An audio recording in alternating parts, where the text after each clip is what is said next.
یا رسول اللہ باہر کافر چاروں طرف سے پہرا لگائے ہوئے اور آپ کو مارنے کی تلاش میں، اللہ نے یہ آیت کریمہ آپ کے لیے بھیجی ہے، آپ چند کنکری اٹھا کر یہ آیت کریمہ اس کنکری پہ پڑھ کے کافروں کو مار دو، سب اندھے ہو جائیں۔ نبی پاک صلی اللہ علیہ وسلم نے سورہ یاسین کی تلاوت کی، بخاری شریف کی حدیث مشہور ہے، تلاوت کی، جیسے ہی تلاوت کی اور وہ کنکری جتنے کافر تھے سب پر ڈال دیا، سب اندھے ہو گئے، نبی نکل گئے۔ اب میں ابھی آگے نہیں جاؤں گا، اب میں یہ پوچھتا ہوں، اے علی آپ کو ڈر نہیں لگا؟ کافر باہر پہرا دے ہوئے ہیں اور نبی کے بستر پر آپ لیٹے ہوئے ہیں، کہیں ایسا نہ ہو کہ نبی سمجھ کر آپ کو قتل کر دے؟ کہا، نبی نے یہ کہا تھا علی صبح اٹھ کر، نبی نے کہا تھا علی یہ کام ہے لے، اور صبح اٹھ کر مکہ والوں میں امانتیں دینا، قسم خدا کی علی اتنا چین سے کسی رات میں نہ سویا ہوگا جو آج کی رات میں سویا، کیونکہ نبی کی زبان سے نکل گیا علی صبح تک نہیں مرے گا۔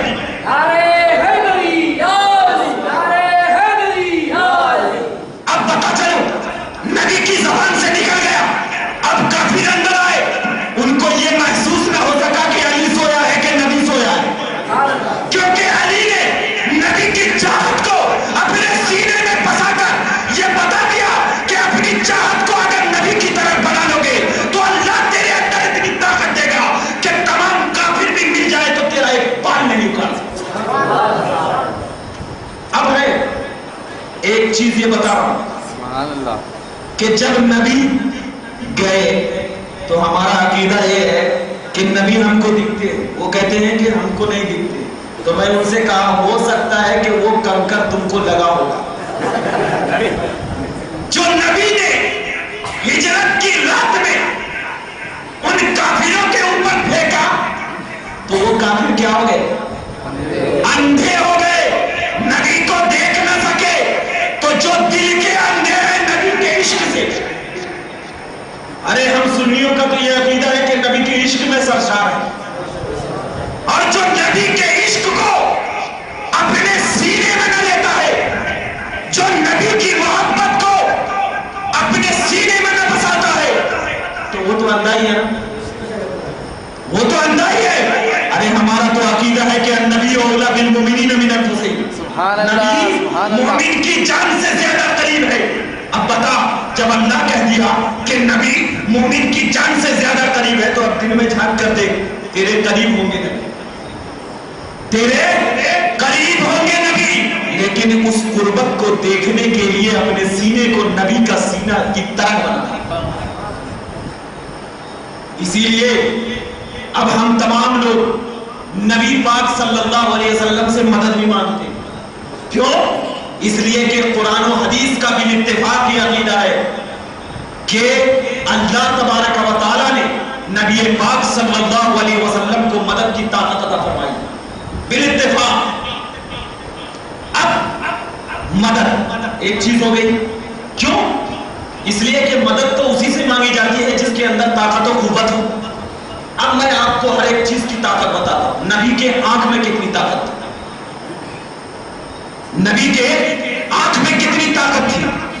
نبی کو اپنی طرح کہتے ہو، ارے تیری صورت کو دیکھے تو کھانا نہ اترے، اور نبی کو اپنی طرح کہتے ہو۔ نبی تو ایسے تھے کہ جیسے حضرت عمر رضی اللہ تعالیٰ عنہ ارشاد فرماتے، آہا قربان جائیے مسلمان، حضرت عمر ہے، نبی پاک صلی اللہ علیہ وسلم منبر پر تشریف فرما کر خطبہ دے رہے ہیں، کہہ رہے ہیں عمر میں تمہارے گھروں میں فتنوں کو نازل ہوتا ہوا دیکھ رہا ہوں۔ کہا یا رسول اللہ میں تو نہیں دیکھ رہا ہوں کہ کہاں ہے۔ کہا اے عمر میں آسمان کے کھڑکھڑانے کی آواز کو بھی سن رہا ہوں۔ سبحان اللہ۔ دیکھیے سنیے، اور یہ میں نے امام ترمذی نے اپنی کتاب میں روایت کیا ہے، یہ میں اپنی طرف سے نہیں بول کر کے بس بول دیا اور چلا گیا، نہیں، ہوا میں تیر پھینکنا عادت نہیں ہے میری۔ حدیثوں سے گفتگو کرنا عادت ہے، اور میں ہر ایک کو یہ چیلنج کرتا ہوں کہ کوئی بھی شخص اگر ایک حوالہ غلط کر دے بس، اور نہیں تو خدا نہ اپنی غلط عقیدیوں سے سنیت کو بہکاؤ نہیں، بلکہ اگر تم کو قرآن و حدیث کا عقیدہ تسلیم نہیں تو جا اپنے باپ کے راستے پر چل، تجھ سے ہم سے کوئی رشتہ نہیں۔ ارے ہم تو قرآن و حدیث والے ہیں، ہم تو سلف صالحین کے غلامی والے ہیں۔ کیوں؟ اس لیے کہ نبی پاک صلی اللہ علیہ وسلم ہمیں یہ بھی بتایا کہ بڑوں کی کیسی تعظیم، ہمیں یہ بھی بتایا چھوٹوں پر کیسے شفقت ہو، ورنہ اگر ہم تعظیم نہیں کرتے تو من لم یرحم صغیرنا ولم یعقر کبیرنا فلیس منا۔ اللہ کے رسول نے فرمایا کہ جس نے چھوٹوں پر رحم نہیں کیا اور جس نے بڑوں کی تعظیم نہیں کی وہ اسلام میں سے نہیں۔ اب ذرا بتا، تعظیم کس کو کہتے ہیں؟ پیر پھیلا کے بیٹھنے کو؟ یا تعظیم اس کو کہتے ہیں کہ کوئی آئے تو ادب سے کھڑا ہو جائے، اس کو تعظیم؟ تو تیرا باپ اگر آئے تو کھڑے ہونے میں کوئی اعتراض نہیں، اور جب نبی کی غلامی کا ثبوت دینے کے لیے اہل سنت کا چند مسلمان نبی کی بارگاہ میں صلاۃ و سلام پڑھے تو کہے شرک، کہے بدعت، کہے نبی نے پڑھا ہے کہ نہیں پڑھا ہے؟ ارے کوئی شخص اپنے اوپر اپنے سے سلام پڑھتا ہے؟ یہ بتا، پڑھتا ہے کیا؟ نہیں پڑھتا۔ اللہ نے پڑھا ہے، الصلاۃ والسلام علیک یا ایھا النبی، صلاۃ و سلام ہو اے اللہ کے نبی تجھ پر۔ نماز میں پڑھے تو کوئی حرج نہیں، باہر پڑھے تو حرج ہونے لگے۔ تو اب میں بتا رہا ہوں کہ نبی پاک کو اللہ نے کیسی طاقت دی، نبی پاک کو اللہ نے کیسی طاقت دی۔ اللہ کے مقدس نبی کے مقدس مقدس صحابی حضرت عمر بیٹھے ہوئے ہیں، یا رسول اللہ آپ کو اللہ نے کیا عطا کیا؟ نبی کہتے ہیں اے عمر میں تمہارے گھروں پر فتنوں کو اترتے ہوئے دیکھ رہا ہوں۔ اب وہاں پر عمر نے یہ اعتراض نہیں کیا یا رسول اللہ آپ تو میری طرح ہیں، کیسے دیکھتے ہیں؟ کیونکہ وہ صحابی کا عقیدہ تھا اور یہ وہابی کا عقیدہ کہ نبی میری طرح ہے۔ صحابی کا یہ عقیدہ کہ نبی جو بول دے پتھر کی لکیر بن جائے، اب اس کو کوئی ہلا نہیں سکتا۔ اور اللہ کے نبی آگے بڑھتے کہتے ہیں میں آسمان کی آواز کو پھڑپھڑانے کی طرح سن رہا ہوں۔ آسمان چرچراتا ہے، یہاں پہ کون ہے جو سنتا ہے؟ بتا، کسی کے اندر ہے پاور جو آسمان کی چرچراہٹ کی آواز کو سن سکتا ہے؟ اگر نہیں ہے تو آج یہیں پر بیٹھ کے اپنے دل میں توبہ کر، جو یہ کہتا ہے کہ نبی میری طرح ہے، اگر تیری طرح ہے نبی تو سن کے بتا آسمان کی چرچراہٹ کیا کہہ رہا ہے؟ میں ابھی کرسی سے اٹھ کر تیری غلامی کروں؟ نہیں، جب نہیں کہہ سکتا تو نبی کی حدیث کو اپنے سینے میں بسا، قرآن کی قرآنیت کو اپنے سینے میں بسا۔ نبی کہہ رہے ہیں میں اپنی کانوں سے آسمان کے چرچرانے کی آواز سنا، میں اپنی آنکھوں سے خدا کا جلوہ دیکھا، اپنی کانوں سے اللہ تبارک و تعالیٰ کی آواز سنی، اپنے سینے کو کلام اللہ کا خزانہ بنایا، اپنے ہاتھ کو جو ہاتھ کے اللہ تبارک و تعالیٰ نے اپنے دست اقدس کو میرے سے ملایا تو کمال والا بن گیا۔ اتنی صلاحیت کے باوجود اگر کوئی شخص کہہ لینے دے کہ نبی میری طرح ہے، کیوں؟ اس لیے کہ نبی نے کہہ دیا ہے، نبی نے کہہ دیا ہے کہ قل انما انا بشر مثلکم، اے محبوب آپ کہہ دیجئے کہ ہاں میں تمہاری طرح ہے۔ اس بنیاد پر وہ لوگ کیا کہتے ہیں؟ نبی میری طرح ہے، کیونکہ نبی کہہ دیے ہیں بس۔ ارے نبی نے تو کہہ دیا قل انما انا بشر مثلکم، لیکن آگے بھی تو کہا ہے نبی نے یوحا الیہ، میری طرف وحی آتی ہے۔ یہ ایک چھوٹی سی آیت لے کر کیا کہتے ہو کہ نبی میری طرح ہے، تیری طرح ہے؟ مگر وحی آئی ہے کبھی؟ جبریل آئے ہیں تیرے پاس؟ ارے نبی تیری طرح ہے، چلو مانا، نبی تیری طرح ہے مانا، لیکن کیا نبی کے پاس وحی آتی تھی؟ تیرے پاس آئی ہے؟ نہیں آئی۔ جب نہیں آئی، امام راضی آئے، امام ابن کثیر آئے، امام ابن حمام آئے، صاحب ہدایہ آئے، صاحب خازن آئے، صاحب طارق قطنی آئے، تمام علماء کرام کی لائن لگ گئی اور تمام علماء کہنے لگے کہ قل انما انا بشر مثلکم، کہ نبی تیری طرح ہے۔ کس طریقے سے تیری طرح ہے؟ علماء کرام فرماتے ہیں کہ حضرت عیسیٰ علیہ السلام کو جب ان کی قوم نے معجزات کو دیکھ کر اللہ تبارک و تعالیٰ کا بیٹا کہنے لگی، جب حضرت موسیٰ کو ان کی قوم نے خدا ماننے پر مجبور کرنے لگے، جب حضرت ادریس کو ان کی قوم نے اللہ کا بیٹا تسلیم کرنے لگا، اے نبی حضرت عیسیٰ کو چند معجزات دے کر بھیجا تھا، حضرت عیسیٰ کو چند معجزات دیا تھا، حضرت موسیٰ کو چند معجزات دیا تھا، حضرت داؤد کو چند معجزات دیا تھا، حضرت صالح کو چند معجزات دیا تھا۔ ارے تجھے تو میں سراپا معجزات بنا کر بھیجا ہوں، میں معجزہ کا سرگنا بنا کر بھیجا ہوں۔ تو اے نبی، جب ان کی قوم نے اتنے چھوٹے سے معجزات کو دیکھ کر خدا کا بیٹا سمجھنے لگی، تو کہیں تیری قوم بھی تجھے خدا کا بیٹا نہ سمجھنے لگے، کہیں تجھے خدا نہ سمجھنے لگے، تو ان کے سمجھنے سے پہلے مکہ کی سرزمین میں چل کر یہ اعلان کرتے، اے مکہ والے، مجھے اللہ نے طاقت دی ہے، اے مکہ والے، مجھے اللہ نے یہ طاقت دی ہے کہ میں چاند کے 2 ٹکڑے کر دوں، مجھے اللہ نے یہ طاقت دی ہے کہ سورج کو پلٹا دوں، مجھے اللہ نے یہ طاقت دی ہے کہ بیماروں کے اوپر سے ہاتھ پھیر دوں تو شفا مل جائے، مجھے اللہ نے یہ طاقت دی ہے کسی پانی کو میں دیکھ لوں تو دودھ بن جائے، مجھے اللہ نے یہ طاقت دی ہے کہ کسی گردن کٹی ہوئی بکری کو میں چھو دوں تو وہ بکری زندہ ہو جائے، مجھے اللہ نے یہ طاقت دی ہے کہ حضرت جابر کے 2 بچے اگر مر جائے، میں صرف تو وہ جابر کے بچے دوڑتے ہوئے آ جائے۔ ارے اے مکہ والے سن لو، اتنے کرامتوں اتنے معجزات کے باوجود میں تیری طرح ہوں، کس میں؟ میری عبادت مت کرنا، میری عبادت مت کرنا جس طرح تو نے موسیٰ کی عبادت کی۔ اسی وجہ سے اللہ کے نبی نے کہہ دیا کہ عبادت میں میرا بھی معبود اللہ ہے، تیرا بھی معبود اللہ ہے، عبادت کرنے میں میں تیری طرح، لیکن آئے گا قوت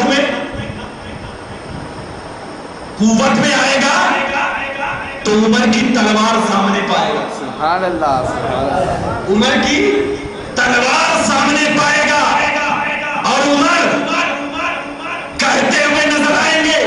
جب تو یہودی عمر کی بارگاہ میں آئے اور آنے کے بعد کہنے لگے میں نبی کی بارگاہ میں فیصلہ کرنے گیا تھا، نبی نے فیصلہ کر دیا، نبی نے فیصلہ کر دیا، لیکن مجھے تسلیم نہیں آیا، میں آپ کی بارگاہ میں آیا ہوں۔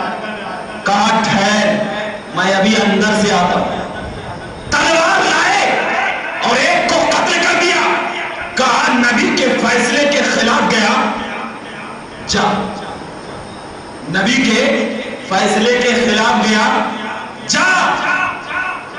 اب ذرا بتا، نبی کے فیصلے کے اگر خلاف گیا تو عمر کی تلوار کٹے گی، اور نبی کے صدقے کے خلاف جائے گا تو بتا اور کیا ہو؟ نبی پاک صلی اللہ علیہ وسلم کو اللہ نے اتنی طاقت کہ پوری حدیث، پوری قرآن نبی کی نعت ہے، حدیث اور قرآن نبی کی نعت ہے۔ اگر نبی پاک صلی اللہ علیہ وسلم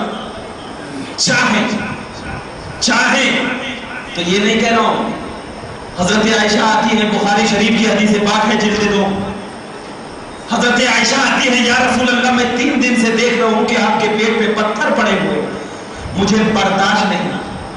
حضرت عائشہ کا ہاتھ پکڑتے ہیں، دروازے سے باہر لاتے ہیں، کہتے ہیں عائشہ یہ پہاڑ دیکھ رہی ہو؟ کہا یا رسول اللہ دیکھ رہی ہو۔ کہا اگر میں چاہوں، دیکھیں اگر میں چاہوں تو یہ پہاڑ سونے کا بن کر میرے پیچھے پیچھے چلے۔ کون کہہ سکتا ہے؟ جس کے پاس پاور ہوگا وہی نہیں کہہ سکتا ہے، وہی نہیں کہہ سکتا ہے۔ تو نبی کے پاس پاور ہے تبھی تو کہہ رہا ہے نبی اگر میں چاہوں، چاہت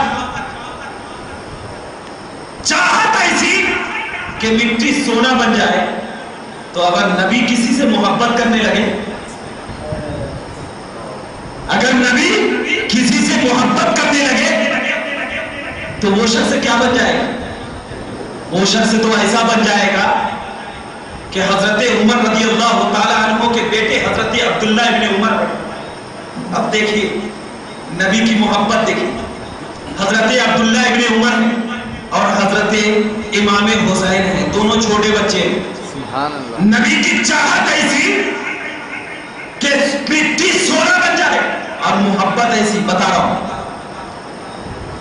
دونوں چھوٹے بچے ہیں, کھیلنے کے لیے چلے جاتے ہیں. جانے کے بعد حضرت عبداللہ ابن عمر کھجور کے درخت کے اوپر چڑھ جاتے ہیں اور حضرت امام حسین نیچے ٹھہرے ہوئے. اب دونوں بچے ہیں, اب کھجور توڑتے ہیں. اچھی کھجور حضرت عبداللہ ابن عمر کھاتے ہیں اور تھوڑی سی خراب کھجور حضرت امام حسین کو پھینکتے ہیں. اب بچہ ہے وہ تو ہوتا ہی ہے ویسا. حضرت امام حسین کو آ گیا غصہ, کیونکہ اہل بیت کا خون دوڑ رہا ہے. غصہ آ گیا. امام حسین نے کہا اے میرے نانا کے غلام کے بیٹے نیچے اتر, تو مجھے خراب کھجور دے گا. حضرت عبداللہ ابن عمر کو بھی آ گیا غصہ, مجھے غلاموں کا بیٹا کہتا ہے تو. اب دونوں امیر المومنین حضرت عمر رضی اللہ تعالیٰ عنہ کی بارگاہ میں حضرت عبداللہ ابن عمر دوڑتے ہوئے گئے اور حضرت امام حسین اپنے گھر چلے گئے.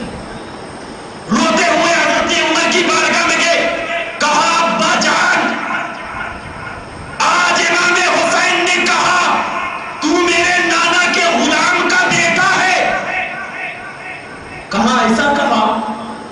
کہا ہاں. کہا چل حسین کی بارگاہ میں چلتے ہیں. حضرت عمر رضی اللہ تعالیٰ عنہ اپنے بیٹے کا ہاتھ پکڑتے ہیں, امام حسین کی بارگاہ میں جاتے ہیں, پوچھتے ہیں اے امام حسین آپ نے میرے بیٹے کو میرے نانا کے غلام کا بیٹا کہا؟ کہا ہاں. کہا لکھ کر دیجیے.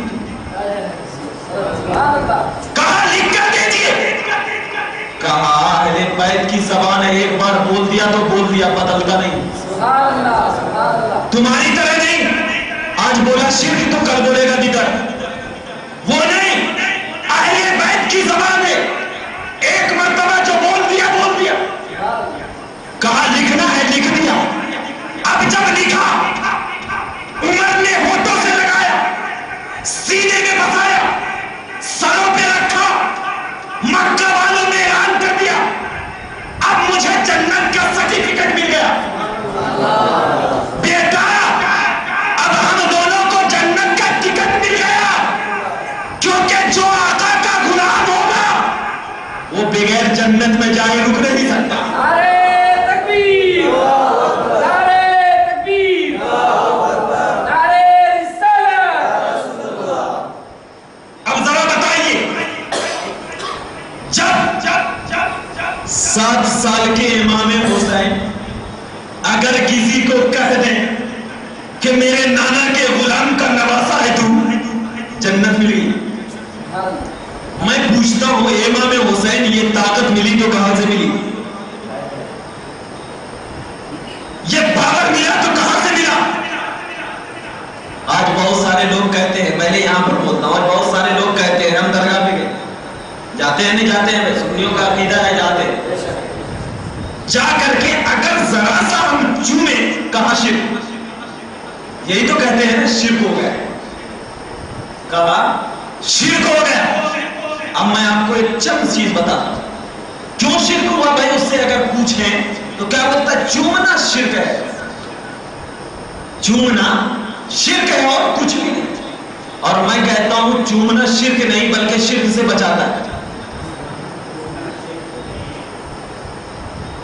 چومنا شرک نہیں بلکہ کیا ہے, شرک سے بچاتا ہے. کسی کے اندر یہ پاور ہے جو بول سکے کہ میں خدا کو چوم سکتا ہوں؟ بتا کون کون ہے ایسا آدمی جو خدا کو چوم سکتا ہے؟ کوئی ہے؟ بولیے بھائی. نہیں ہے کوئی؟ خدا کو نہیں چوم سکتا, نہیں چوم سکتا. اور اور جس کو چوما گیا،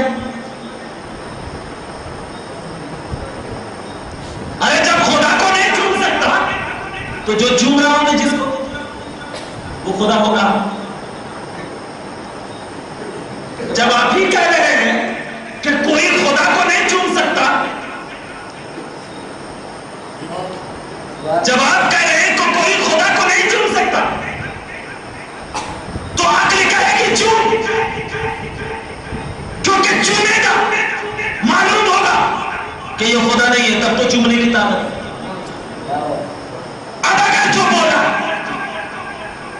کہ نہیں چومنا شرک ہے، تو میں کہوں گا ٹھیک ہے، اب بتاتا ہوں بیٹا، تو نہیں چومتا ہے نا، سفید پتھر حج کرنے کے لیے جب کالا پتھر چوماؤں گا۔ سبحان اللہ سبحان اللہ۔ ارے جب قبر کی باری آتی ہے تو سفید تو پتھر نہیں چومتا ہے، اب جا تو حج کو کالا تجھے چوماؤں گا، کیونکہ حجر اسود کیا ہے؟ کالا پتھر ہے نا، اب اسے چومنا تو پڑے گا۔ میں پوچھتا ہوں کئی کو یہاں پہ چوما ہے، کیوں چوما یہاں پہ؟ کہے گا نبی نے چوما ہے، بس اس لیے چوما، نبی نے چوما اس لیے چوما۔ تو کہا اگر نبی نے حجر کو چوما ہے تو چومے گا۔ حجر کا مطلب پتھر اور بشر کا مطلب آدمی۔ میں کہوں گا، وہ کہے گا نبی نے چوما تو میں چومتا ہوں، بس نبی کے چومنے کی طرح چوم رہا ہوں۔ میں بولا نبی نے پتھر چوما تو چومتا ہے، اور اب اگر نبی نے بشر کو چوما تو نہیں چومے گا؟ چومے گا نہیں چومے گا؟ چومے گا۔ نبی نے حجر اسود چوما، اس کو چومنے کے لیے ہندوستان سے 2 لاکھ 3 لاکھ روپے خرچ کرنے کے لیے جا رہے نہیں جا رہے؟ ایسے ہی اب نبی نے اس پتھر کو چوم کر اہل سنت کو عقیدہ دیا کہ میں تو کہتا ہوں کہ نبی نے حجر کو بھی چوما ہے اور بشر کو بھی چوما ہے۔ حجر اسود کو چوما ہے کہ نہیں چوما ہے؟ اللہ کے گھر میں بیٹھ کر نبی پاک نے حجر اسود کو چوما، اور اپنے گھر میں بیٹھ کر نبی پاک نے امام حسن کو چوما۔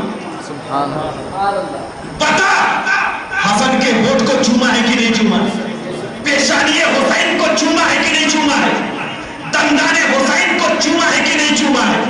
دست حسین کو چوما ہے کہ نہیں چوما ہے؟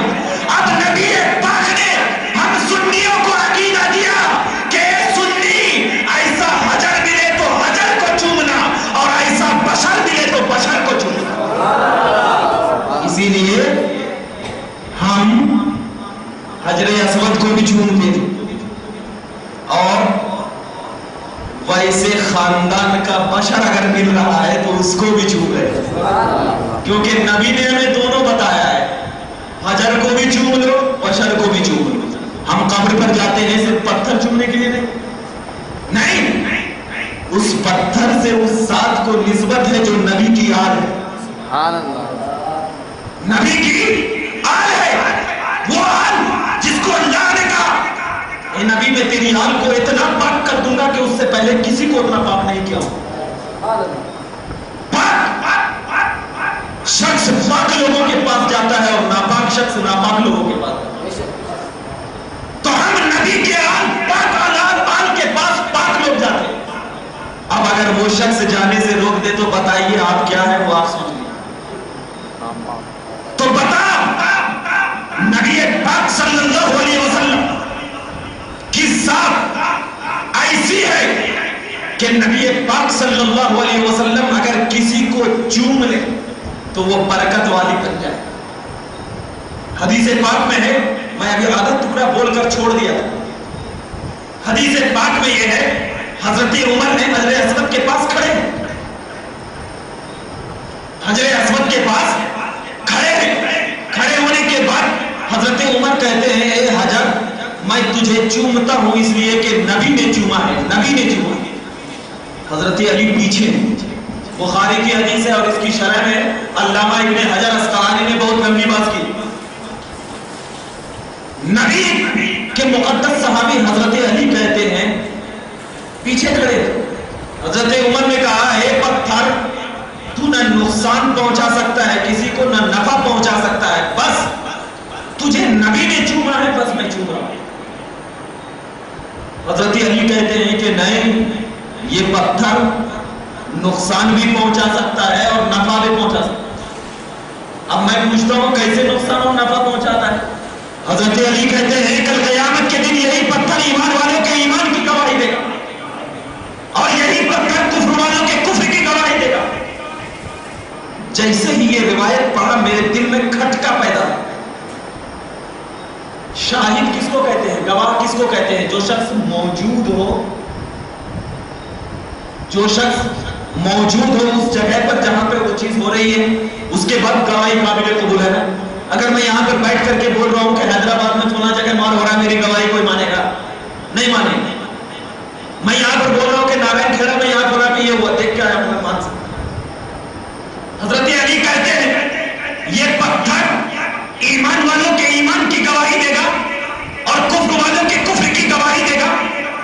اب میں پوچھتا ہوں, اور علی کی زبان پہ نبی بولتا ہے کیونکہ علی کے لیے کہا گیا نا مدینۃ العلم والی باب. سبحان اللہ سبحان اللہ. میں علم کا شہر ہوں علی دروازے, اور علی کی زبان پہ نبی بولتا ہے. علی کی زبان نہیں صحیح, مگر میں پوچھتا ہوں کہ کیا حرم میں کسی کافروں کا داخلہ ہے؟ نہیں ہے. تو جب کافروں کا داخلہ نہیں تو کس کے کفر کی گواہی دے گا وہ پتھر؟ ہے نا بھائی, کس کے کفر کی گواہی دے گا وہ پتھر؟ جیسے ہی یہ حدیث دلوں میں بستی ہے تو ذہن میں آتا ہے کہ کیا تمام حج کرنے والے اسلام والے ہی ہیں؟ جب کفر والے, جب کافر ہے ہی نہیں تو کس کے کفر کی گواہی دے گا؟ تو عقیدہ مل گیا کہ اب جو حج کرنے کے لیے لوگ جا رہے ہیں, اپنے سر پہ ٹوپی, اپنے جسم پہ احرام, اپنے پیروں میں چپل نہیں, تو اسے دیکھ کر تم یہ نہ سمجھ لینا کہ یہ مسلمان ہے, بلکہ دیکھنا کہ اس کے سینے میں صحابہ جیسا عشق ہے یا نہیں, اس کے سینے میں نبی پاک صلی اللہ علیہ وسلم کی محبت ہے یا نہیں. اگر ہے تو وہ جب حج کرنے کے لیے جا رہا ہے تو اسے ایمان والا موت کلیئر کر دینا, اور اگر ایسا نہ ہے تو وہ شخص کافر ہے. اب حجر اسود اس شخص کو دیکھ کر کل قیامت کے دن کہے گا مولا تیرے نبی کے عشق والا میرے پاس آ کر چوما تھا جنت میں بھیج دے, اور تیرے نبی سے دشمنی والا آ کر کے چوما تھا جہنم میں بھیج دے.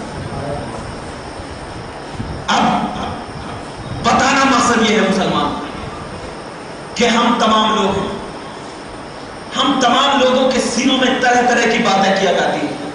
کوئی کہتا ہے یہ شرک ہے, کوئی کہتا ہے یہ بدعت ہے, کوئی کہتا ہے یہ فلاں ہے. آپ لوگوں کو ایک ذہن دینا چاہتا ہوں, دیکھیے شرک اسی صورت میں ہو سکتی ہے کہ جب ہم اللہ جیسا کسی کو مان کر اس کی عبادت کریں. یہ ذہن میں اپنے بسا لیں. شرک اسی صورت میں ہو سکتی ہے جب اللہ والا مان کر کسی کی عبادت کی جائے, وہ شرک ہوتا ہے. اب بدعت جو ہے, بدعت جیسے بولتے ہیں میلاد النبی منانا, یہ کرنا وہ کرنا بدعت ہے. کیا نبی نے منایا ہے کہ نہیں منایا ہے بدعت؟ میلاد النبی منایا ہے کہ نہیں منایا ہے؟ نبی نے بھی منایا, نبی نے بھی منایا ہے میلاد. کیسے؟ مسلم شریف کی حدیث پاک میں اللہ کے رسول صلی اللہ علیہ وسلم سے پوچھا یا رسول اللہ آپ پیر کے دن روزہ کیوں رکھتے؟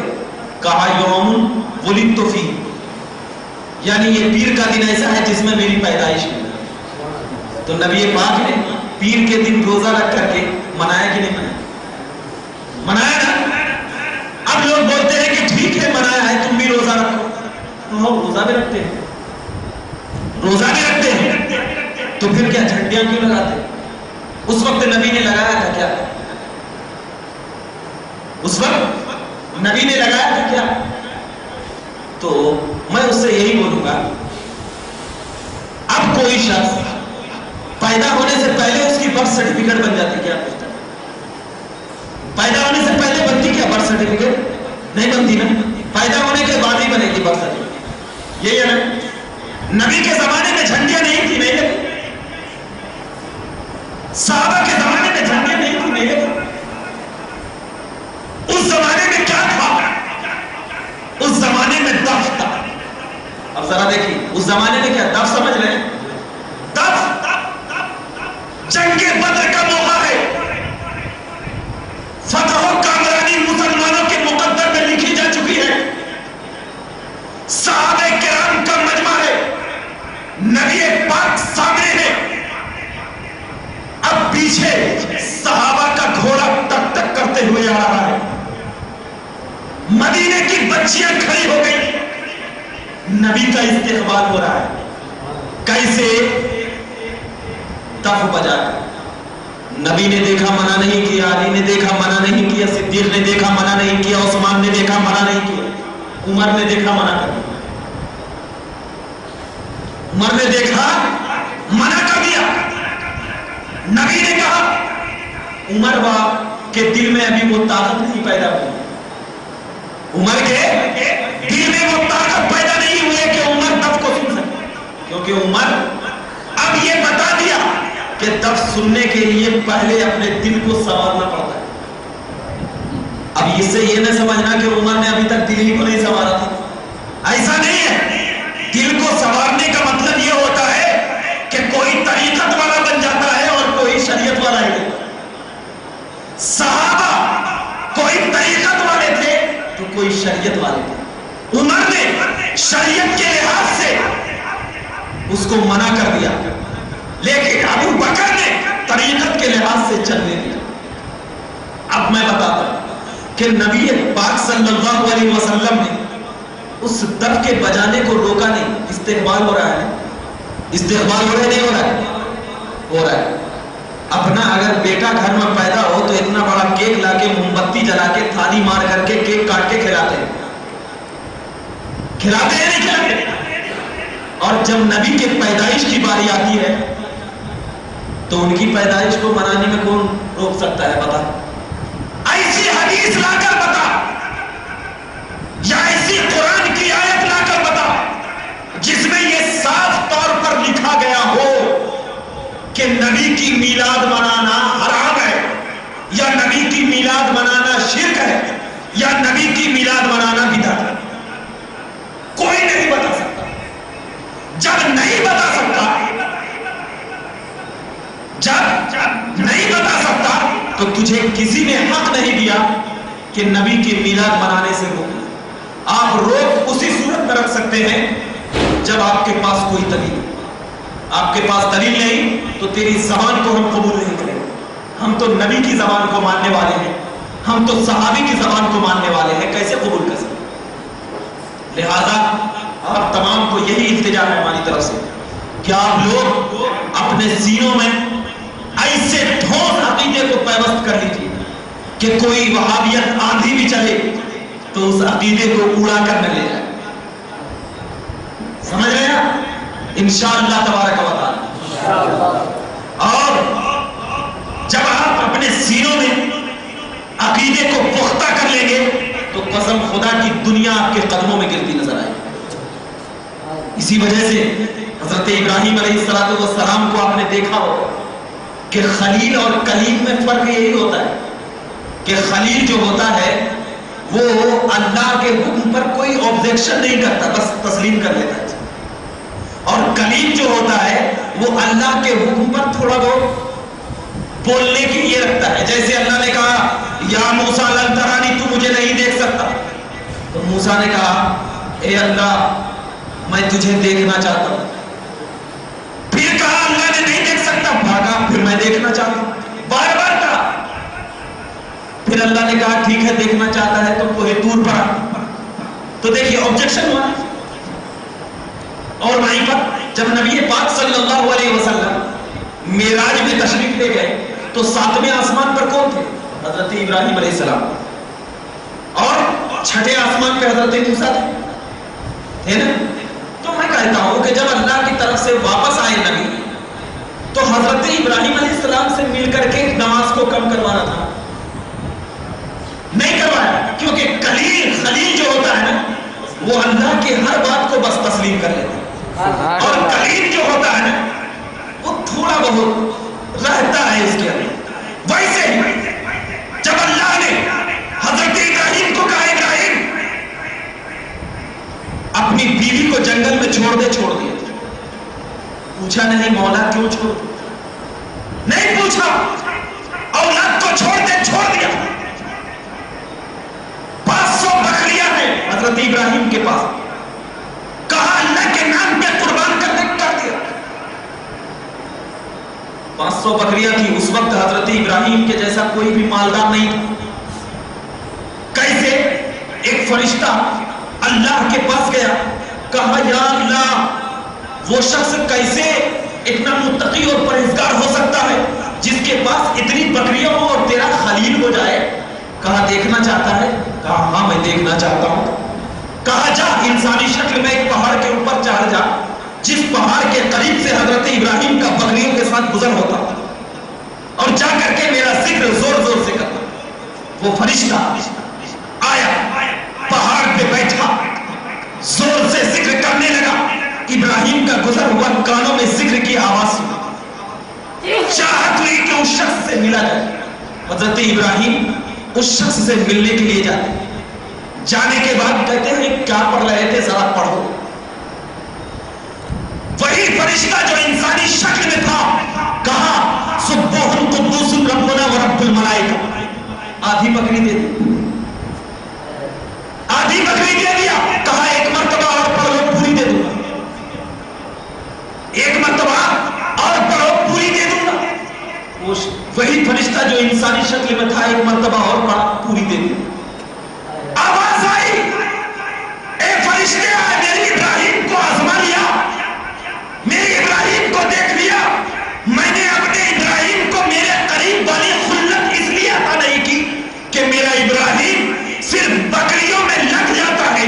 ارے میرے ابراہیم کا سینہ تو ایسا ہے کہ میرا ابراہیم اگر میری آواز کو دل سے سنتا ہے تو یہ نہیں دیکھتا کہ میرے پاس مال و دولت کتنا ہے. ارے میرا ابراہیم اگر اپنی جان مانگوں تو جان دے دیتا ہے, مال مانگوں تو مال دے دیتا ہے, اولاد مانگوں تو اولاد دے دیتا ہے. اسی لیے میں نے اسے خلیل بنا دیا. یہ ابراہیم تھے جس کو خلت دی. وہی ابراہیم کو کے بارے میں نبی پاک کی بارگاہ میں ان کی زوجہ حضرت عائشہ پوچھتی ہے یا رسول اللہ یہ قربانی کیا ہے؟ تو نبی پاک نے جواب یہ نہیں دیا کہ اللہ کی طرف سے واجب کردہ ہے, نہیں دیا. حالانکہ اللہ کی طرف سے ہی واجب کردہ نہیں دیا. کہا ہم سب کے باپ ابراہیم کا طریقہ ہے, ہم سب کے والد سنت ابیکم ابراہیم. حدیث پاک کے الفاظ یہی, تمہارے باپ ابراہیم کا طریقہ ہے, سنت. جب طریقہ ہے ابراہیم کا تو ابراہیم کے طریقے کو, ابراہیم کے طریقے کو اور نبی کی چاہت کو اور اولیاء کی محبت کو, ان تینوں کو ملا کر بسم اللہ اللہ اکبر کہہ کر اگر بکرے کو کاٹ دو گے تو اس میں نبی کی چاہت بھی آئے گی, اولیاء کی محبت بھی آئے گی, ابراہیم کا طریقہ بھی آئے گی. اسی لیے ہم پڑھتے ہیں اللہم تقبل منی کما تقبلت من خلیلک ابراہیم و حبیبک محمد. یہی پڑھتے ہیں نا, صرف خلیلک ابراہیم نہیں پڑھتے. یہی کہتے ہیں بعض لوگ اولیاء اللہ کے نام پہ جانور پالنا بھی شرک و بدعت بولتے ہیں. تو ٹھیک ہے, قربانی کا بکرا کیوں کہتے ہو؟ یہ اللہ ہے کیا قربانی؟ اولیاء اللہ کے نام پہ بکرا پالنا اگر شرک ہے, یعنی ہم جو بکرے کی نسبت کرتے ہیں نا, یہ غوث کا بکرا ہے, خواجہ کا بکرا ہے, نسبت کرتے نہیں کرتے ہیں. نسبت کر. کوئی شخص بسم غوث والخواجہ بول کر کے کاٹتا ہے کیا؟ کیا بول کے کاٹتا ہے؟ بسم اللہ اللہ اکبر. اگر کوئی شخص غوث اور خواجہ کا نام لے کر کے کاٹ رہا ہو تو وہ بکرا واقعی حرام، اس بکرے کو کھانا جائز نہیں. ہم یہ جو بولتے ہیں کہ یہ غوث کے نام کا بکرا ہے پال رہے ہیں، یہ ایسے ہی ہے جیسے کہ آپ بولتے ہیں یہ قربانی کا بکرا ہے، یہ عقیقے کا بکرا ہے، یہ شادی کا بکرا ہے. اس میں کسی کو اعتراض نہیں ہوتا. لیکن اگر ہم بول دیں گے یہ غوث کا بکرا ہے تو اعتراض شرک ہوگا. اگر کوئی کہہ دے شادی کا بکرا ہے تو کیا شادی اللہ ہے؟ قربانی اللہ ہے؟ عقیقہ اللہ ہے؟ نہیں. کہ جس طرح صرف نسبت کرنے سے شرک نہیں ہوتا، کاٹنے سے شرک ہوتا ہے. 17 علماء کرام نے وما احل به لغیر اللہ کے تفسیر کے تحت 17 علماء کرام نے فرمایا کہ صرف نام رکھ دینے سے شرک نہیں. پہلے کے زمانے کے لوگ یہ کاٹتے تھے بسم اللہ والعزیٰ، یعنی جس وقت بکرا کاٹتے تھے تو کیا کہتے تھے؟ لات اور عزیٰ کا نام لیتے اور کہتے تھے کہ یہ بکرا لات اور عزیٰ کے نام سے کاٹا ہے. تو اگر کوئی آج کا بھی شخص غوث ہو، خواجہ ہو، نبی ہو، کوئی ولی ہو، کسی کے نام سے کاٹتا ہے تو شرک. لیکن اگر صرف نسبت کر دینے سے شرک نہیں ہوتا. لہذا مسلمانوں، ہم تمام کو صرف اور صرف عقیدے کو لے کر نہیں چلیں. عقیدہ تو ہے ہم سنیوں کی جان، ایمان کی پہچان، نبی کا فرمان اور غوث کی جان، یہ ہم سنیوں کا تقدیر بن گیا ہے. سمجھ رہے ہو؟ تو عقیدہ تو ہے ہی ہے، لیکن صرف عقیدے سے کوئی انسان کامیاب نہیں. عقیدے کے ساتھ عمل بھی ضروری ہے. آپ عقیدہ کہہ رہے ہیں اور نماز کے ٹائم ناچ رہے ہیں، یہ کہاں عقیدہ ہو؟ ارے عقیدہ تو ایسا ہونا چاہیے کہ جب مدینے کی سرزمین پہ حضرت بلال کی حی علی الصلاۃ کی آواز سنائی دیتی تھی تو تمام کے گھروں کے دروازے کھل کر مدینے کے سڑکوں پہ لوگ جایا کرتے.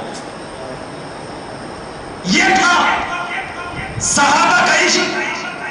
صرف بولتے نہیں تھے، کرتے تھے. حضرت خالد بن ولید ہے، میدان جنگ ہے، لیکن جب نماز کا وقت آتا ہے تو یہ پرواہ نہیں کرتے ہیں.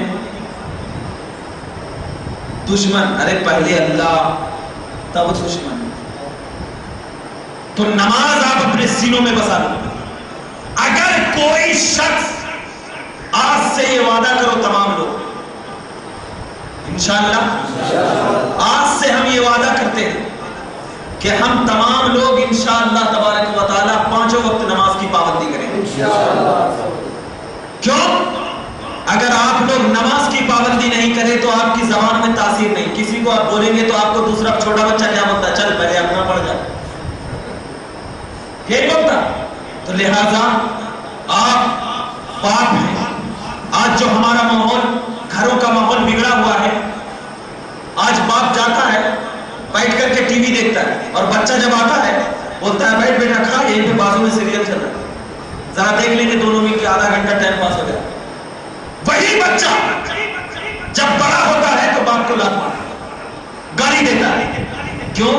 اس لیے کہ اگر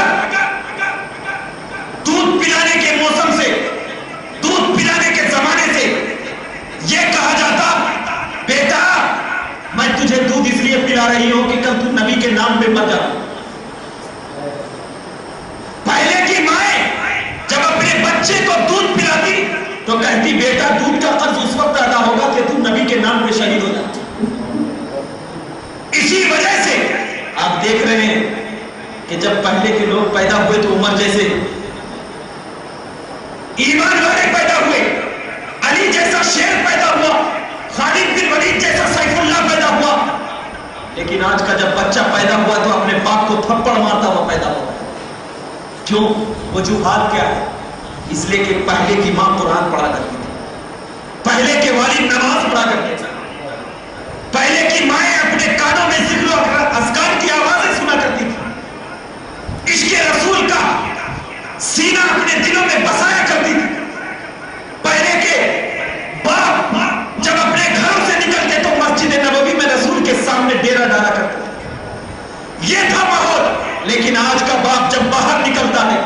تو یا تو کسی تھیٹر میں نظر آتا ہے یا تو کسی ٹی وی کے سامنے نظر آتا ہے.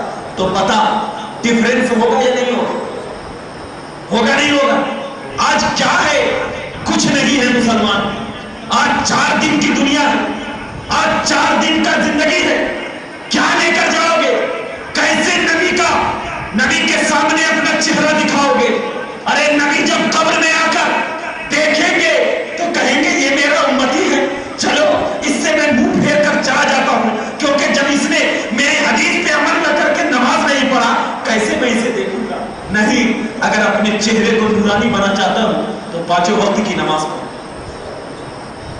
بڑوں کی تعظیم کرو, ذکر و اذکار سنو, اور اپنے گھروں میں اپنے ماں باپ اپنے بھائی وغیرہ کو یہ تعلیم دو کہ وہ چیز بھی کریں جس چیز کا ہمیں بتایا گیا. لہذا مسلمانوں, ٹائم بہت زیادہ ہو چکا ہے اور آپ لوگ بھی اب تھک چکے ہیں, میں دیکھ رہا ہوں. لہذا ہم تمام آج سے یہ حق کرتے ہیں کہ ہم اللہ تبارک و تعالیٰ کے بتائے ہوئے طریقے کو, نبی پاک صلی اللہ علیہ وسلم کے بتائے ہوئے راستے کو پر اتنے اچھے سے عمل کریں گے کہ اللہ تبارک و تعالیٰ ہم تمام کو صحیح راستہ دے گا.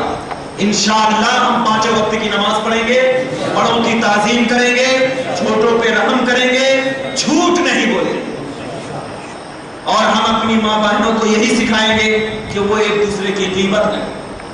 بس وآخر دعوانا الحمدللہ رب العالمین. السلام علیکم. صلاۃ و سلام کے لیے کھڑے ہو.